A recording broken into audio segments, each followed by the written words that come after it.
हम लोग Markovnikov rule पढ़ चुके थे। आज हम लोग एंटी मार्कोनिकोव रूल पढ़ने जा रहे हैं। एंटी मार्कोनिकोव रूल एक तरह से बहुत सिलेक्टेड क्वेश्चंस पे बनता है। बस ध्यान दीजिएगा, मार्कोनिकोव रूल का उल्टा anti Markovnikov rule. Markovnikov rule में अगर ये कंपाउंड रहता था और हमें HBr लगाना हो और CCl4 रहे, अगर HBr लगाना हो तो हम क्या करते थे, इस डबल बॉन्ड को तोड़ते थे। वो वाला कंपाउंड जिसके पास ज़्यादा नंबर ऑफ कार्बन, ज़्यादा नंबर ऑफ हाइड्रोजन है, वहाँ पे हाइड्रोजन, और जहाँ पे कम नंबर ऑफ हाइड्रोजन है वहाँ पे हैलोजन लगा देते थे। ठीक है, ऐसा ही करते थे। और वो क्यों करते थे? क्योंकि कार्बोकैटायन जो मोस्ट स्टेबल कार्बोकैटायन होता है उस पे आकर Br अटैक होगा। एंटी मार्कोनिकोव रूल में सबसे मोस्ट इंपॉर्टेंट थिंग है कि इसमें HBr के साथ साथ ROOR मतलब पर ऑक्साइड रिएजेंट में होगा। अगर ऐसा होगा तो कंपाउंड आएगा CH3CH, यहाँ पे H और CH2, यहाँ पे Br। देखिए जस्ट रिवर्स हो गया। जहाँ पे ज्यादा नंबर ऑफ हाइड्रोजन था वहाँ हैलोजन आया, जहाँ पे कम नंबर ऑफ हाइड्रोजन था वहाँ पे हाइड्रोजन आया। ये है एंटी मार्कोनिकोव रूल। इसी एंटी मार्कोनिकोव रूल को ही हम खराच इफेक्ट भी कहते हैं।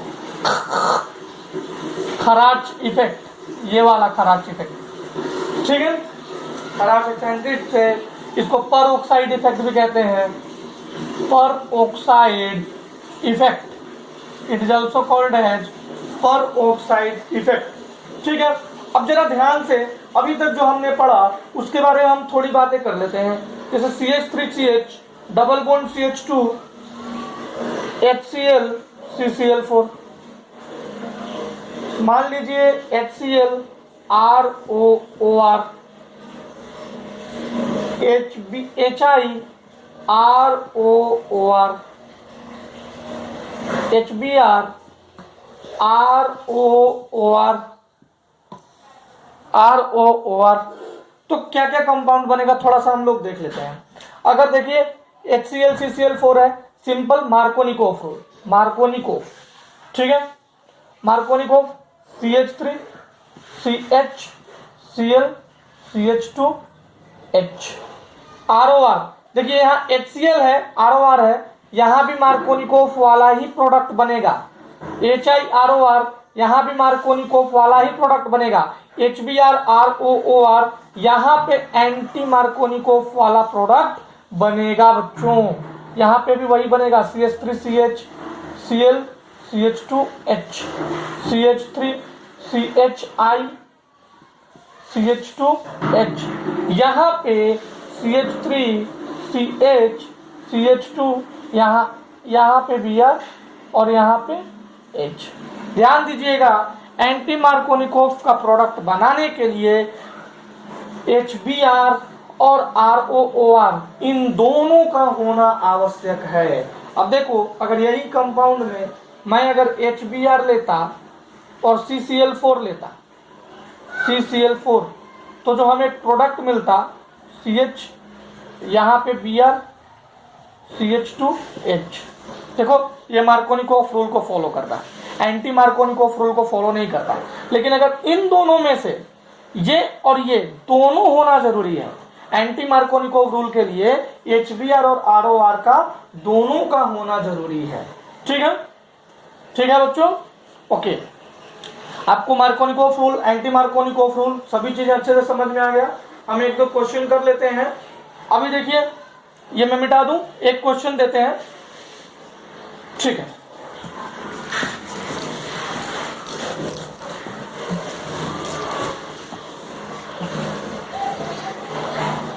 Example 1, CH3 CH double bond CH2 HBr H2O2, ये क्या भाई HOOH, ये भी पेरोक्साइड लिंकेज है। क्या बनेगा प्रोडक्ट? बनाइए, बताइए क्या बनेगा प्रोडक्ट।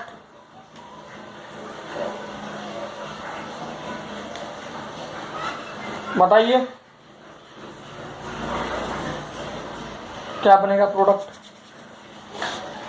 अगर मैं ध्यान से देखूं तो यहाँ पे H2O2 है तो प्रोडक्ट बनेगा CH3 CH2, डबल बॉन्ड टूट जाएगा। Br कहाँ आएगा, जहाँ पे ज़्यादा नंबर ऑफ हाइड्रोजन है। H कहाँ आएगा, जहाँ पे कम नंबर ऑफ हाइड्रोजन है। ये दीजिए देखिएगा, परऑक्साइड लिंकेज होना चाहिए, ये होना चाहिए। Example 3, same question, CH3CH double bond CH2, HCl C6H5 C double bond O का होल ट्वाइस O2। अगर ये है तो देखो ये परऑक्साइड लिंकेज तो यहाँ आ रहा है, लेकिन यहाँ पे क्या आ रहा है HCl, यहाँ पे HBr होना चाहिए था। अगर इसी कंपाउंड में यहाँ HBr होता और रिएजेंट ले लेता C6H5 C double bond O whole twice O2, तो देखो ये परऑक्साइड तो है, परऑक्साइड तो है और यहाँ HBr भी है, तो एंटी मार्कोनिकोव ये HCl है और परऑक्साइड है, तो यहाँ मार्कोनिकोव रूल का कंपाउंड बनेगा, मार्कोनिकोव रूल का कंपाउंड बनेगा। यहाँ तक किसी को कोई दिक्कत, कोई परेशानी? बहुत इजी है Markovnikov and anti Markovnikov rule. अब हम अपने नेक्स्ट टॉपिक पे आते हैं। ये भी बहुत आसान सा टॉपिक है, जो एडिशन रिएक्शन है, एलिमिनेशन रिएक्शन, ये बहुत आसान रिएक्शन है। ठीक है, मिटा दूं मैं इसे? ओके बच्चों,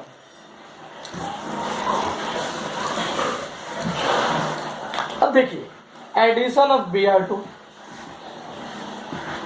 addition of Br2 to alkene. अगर हम Br2 को अल्कीन से ऐड करते हैं, ये इलेक्ट्रोफिलिक एडिशन है। इलेक्ट्रोफिलिक एडिशन कैसे होगा भाई? करना क्या है, CH2 double bond CH2 Br2 CCl4 के प्रेजेंस में CH2 Br डबल बॉन्ड टूट गया CH2 Br। देखिए कितना आसान है, मतलब कुछ कर ही नहीं रहे हैं। हमने डबल बॉन्ड को तोड़ा, एक जगह Br दूसरी जगह Br, वहां पे क्या कर रहे थे HBr। ये Br2 कैसे टूटेगा, ये Br2 टूटेगा कैसे? यहाँ हेट्रोलिटिकली टूटेगा, हेट्रोलिटिकली मतलब Br और Br, एक Br इलेक्ट्रॉन लेकर चला जाएगा तो एक Br पे पॉजिटिव और दूसरे Br पे निगेटिव। अब देखो इलेक्ट्रोफिलिक एडिशन हो रहा है, तो सबसे पहले यहाँ पे अटैक कौन करेगा बताओ मुझे? सबसे पहले यहाँ पे अटैक कौन करेगा बताओ? अब ये CH2 डबल बॉन्ड CH2 है, तो ये एक लेकर चला गया, इलेक्ट्रॉन लेकर चला गया, इस पे माइनस चार्ज आ गया, इस पे प्लस चार्ज आ गया। अब सबसे पहले माइनस वाले पे ही इलेक्ट्रोफिलिक एडिशन है ना, तो प्लस वाला अटैक किया Br प्लस, और ये एक इंटरमीडिएट स्टेट बनता है, ये इंटरमीडिएट स्टेट इसमें बनता है, स्टेट बनता है। ठीक है, इस इंटरमीडिएट स्टेट को हम बोलते हैं cyclical bromonium ion, cyclical bromonium ion. इस पे Br माइनस अटैक करता है, again Br minus attack on it. जब Br माइनस अटैक करेगा तो क्या होगा, ये रिंग खुल जाएगा, CH2 ये Br और ये Br, ये Br। ये रहा होल मैकेनिज्म, इस रिएक्शन का मैकेनिज्म। बस ध्यान इतना रखने का चीज है कि यहाँ पे रीअरेंजमेंट नहीं होता, रीअरेंजमेंट डू नॉट टेक्स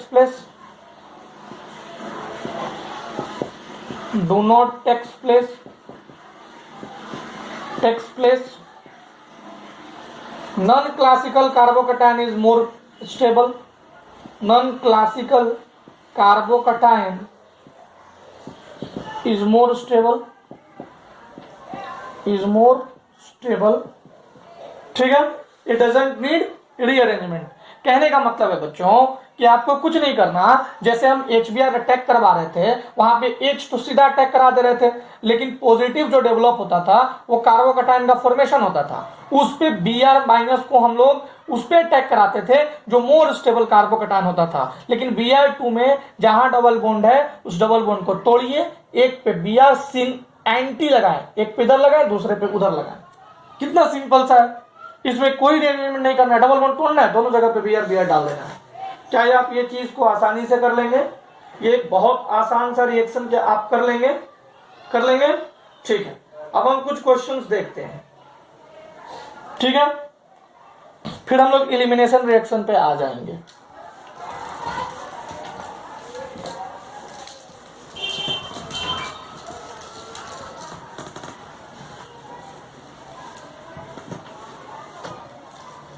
ठीक है, एग्जाम्पल 1,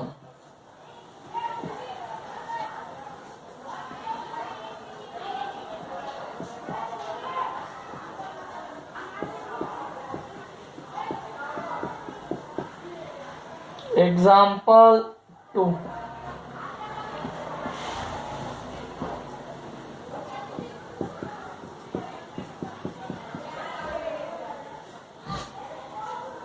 एग्जाम्पल 3,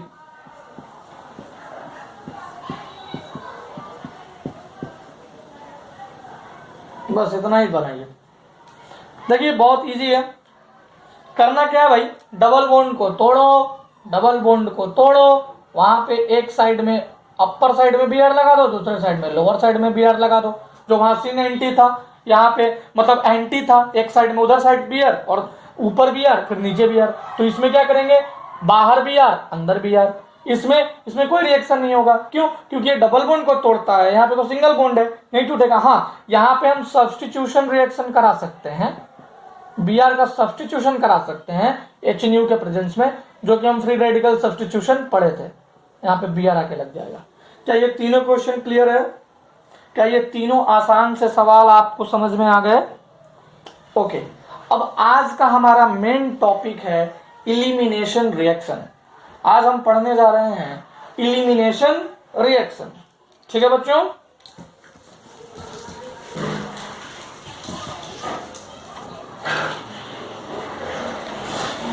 आखिर इलिमिनेशन रिएक्शन अभी तक हमने क्या पढ़ा, एडिशन, सब्स्टिट्यूशन। अब हम पढ़ने जा रहे हैं इलिमिनेशन। ये इलिमिनेशन क्या है जरा देखिएगा, सी ए मान लीजिए बी, कोई रिएजेंट हमने यूज किया, कोई सा रिएजेंट हमने यूज किया, उस रिएजेंट के वजह से ये ए और ये बी गायब हो जाए, उस रिएजेंट की वजह से ये और ए और ये भी गायब हो जाए और वहां पे डबल बॉन्ड आ जाए, उसको कहते हैं इलिमिनेशन रिएक्शन। इसको क्या कहते हैं, इलिमिनेशन रिएक्शन। रिएक्शन इलिमिनेट हो गया तो हम कह सकते हैं smaller atoms oblique groups got eliminated। Smaller atoms और ग्रुप है वो इलिमिनेट हो जाएगा। अच्छा एक बात बताओ, अगर ऐसा रहता था और हम ए भी ऐड करते थे, अभी हमने सीखा है, अब इसको ये बनाना है तो क्या हम कह सकते हैं, this is reverse of addition reaction. ये एडिशन रिएक्शन का रिवर्स है। ठीक है ना। इसमें क्या होता है, ये सिग्मा बॉन्ड बनता है, टू सिग्मा बॉन्ड ब्रेक्स। देखिए ये दोनों सिग्मा बॉन्ड ब्रेक होगा, 1 पाई बॉन्ड फॉर्म्ड। ये दोनों सिग्मा बॉन्ड ब्रेक हुआ और एक पाई बॉन्ड का फॉर्मेशन हुआ। क्या आपको ये दोनों बातें समझ में आई? अब बताओ, ये दो सिग्मा बॉन्ड तोड़ने के लिए टेम्परेचर हमें ज्यादा देना पड़ेगा, है कि नहीं? तो it is practically possible at high temperature. ये कब पॉसिबल है बच्चों? हाई टेम्परेचर पे पॉसिबल है, लो टेम्परेचर पे एलिमिनेशन रिएक्शन होना पॉसिबल नहीं है। जब हम एलिमिनेशन रिएक्शंस के टाइप पढ़ेंगे तो वहां हम पढ़ेंगे कि कैसे ये हाई टेम्परेचर पे पॉसिबल है, लो टेम्परेचर पे पॉसिबल नहीं है। ठीक है, अब देखो एलिमिनेशन रिएक्शन में हम लोग को पढ़ना क्या है। Elimination reaction what we have to study, देखिएगा। First alpha beta elimination. अगर अल्फा बीटा एलिमिनेशन होगा, जैसे मान लो ये अल्फा ये बीटा, अल्फा बीटा एलिमिनेशन हुआ तो डबल बॉन्ड फॉर्मेशन होगा, डबल बॉन्ड का फॉर्मेशन होगा, डबल बॉन्ड फॉर्मेशन। अगर अल्फा और गामा एलिमिनेशन हुआ, अल्फा गामा एलिमिनेशन हुआ, तो cycle will be, cyclic compound will be form, compound formation. अगर अल्फा गामा का एलिमिनेशन हुआ बच्चों तो साइक्लिक कंपाउंड बनेगा। जैसे ये देखिए सी सी सी सी, मान लीजिए ए बी, अब ये और ये एलिमिनेट हो जाएंगे, ये और ये एलिमिनेट हो जाएंगे, तो ये साइकिल बन जाएगा कि नहीं बन जाएगा, साइक्लिक कंपाउंड बन जाएगा कि नहीं बन जाएगा। तो यही कह रहा है कि अल्फा बीटा एलिमिनेशन हुआ तो डबल बॉन्ड बनेगा, अल्फा गामा एलिमिनेशन हुआ मतलब अल्फा पे ए है और गामा पे कोई दो कार्बन, एक कार्बन छोड़कर बी है, तो वहां से जो अगर फॉर्मेशन होगा उसको बोलेंगे साइक्लिक कंपाउंड, फिर साइक्लिक कंपाउंड का फॉर्मेशन होगा। आपको मेरी बात समझ में आ गई? इन चीजों को आप लिख लीजिए, ठीक है, ठीक है। अब हम लोग पढ़ने जा रहे हैं how many types of elimination reaction, how many types of elimination reaction. Okay बच्चों, मैं मिटा दूं, देख लो।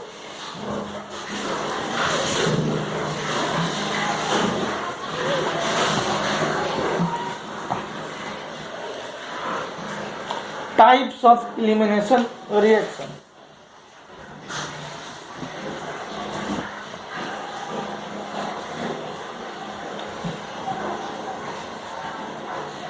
Types of elimination reaction. Elimination reaction के कितने टाइप हैं ये हमें पढ़ना है। अब देखो, पहला है E1 एलिमिनेशन, सेकेंड है E2 एलिमिनेशन, एलिमिनेशन मतलब एलिमिनेशन यूनिमोलिकुलर, एलिमिनेशन जैसे सब्स्टिट्यूशन यूनिमोलिकुलर था वैसे ही elimination unimolecular. E2 elimination bimolecular, bimolecular. E1CB, E1CB elimination, CB मतलब कंजुगेट बेस, कंजुगेट बेस। जैसे देखिए CCHX है, इसका कंजुगेट बेस क्या होगा? किसी भी चीज का कंजुगेट बेस क्या होता है?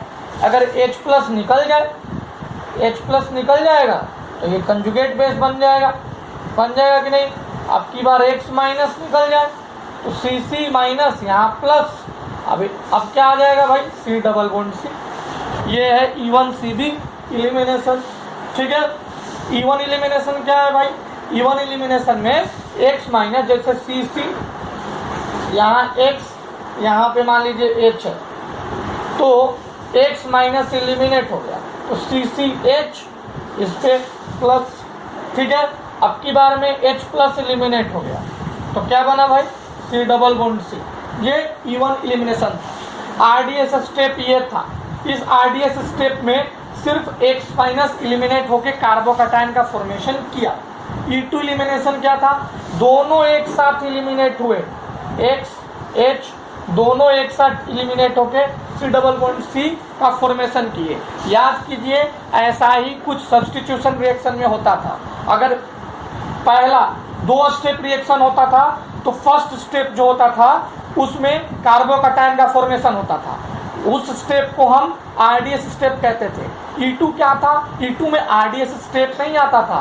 E2 में सिंपल सा रिएक्शन और कार्बोकैटायन नहीं बनता था, सिंपल सा एक रिएक्शन इंटरमीडिएट बनता था। तो E1 और E2 वहाँ सब्स्टिट्यूशन था, यहाँ एलिमिनेशन था, बात बराबर है। ये हमने आपको डिफाइन किया how many types of elimination reaction. अब इन एलिमिनेशन रिएक्शंस को हम एक एक करके हम पढ़ेंगे कि what is E1 elimination reaction, what is E2 elimination reaction. E1CB बहुत इजी है, इसके बारे में ज़्यादा कुछ पढ़ना है नहीं, और थोड़ा बहुत जो भी है उसको हम हेलो एल्केन्स, हेलो एरेंस में कवर अप कर लेंगे, ठीक है। यहाँ तक हो गया। अब हम E1 एलिमिनेशन स्टार्ट करें, देख लीजिए, इंट्रोडक्शन था ये। ओके, आज यहीं तक करते हैं। फिर हम इवन एलिमिनेशन रिएक्शन पढ़ेंगे।